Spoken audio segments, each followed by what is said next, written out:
Кереметь это символизирует некую связь между верхними и нижними мирами, и связь с духами предков. Кереметь, почему возле каждой деревни находится кереметь? Дело в том, что чуваши, когда существовал такой обряд, когда человека хоронили, они несли его, покойника, подносили сначала к керемете, осуществляли обряд вселения души на это священное место.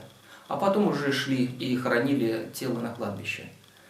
Вот. И, в принципе, поминки происходили на керемете предка, а на кладбище уже как бы поклонялись его праху. Это разные вещи, прах и душа. Вот. Более того, души, они как бы считались вечны, если их поминаешь, поддерживаешь. Раз их поддерживаешь, своих предков, они помогают тебе. И поэтому возле каждой деревни были эти керемети. Это были духи предков именно тех людей, которые там живут. Поэтому... То есть было отдельно кладбище, отдельно керемет? Да. Было отдельное кладбище, было отдельно кереметь. Чужаков, в принципе, на керемете старались не пускать, потому что это не ваши души. Это души тех людей, кто здесь живет поблизости.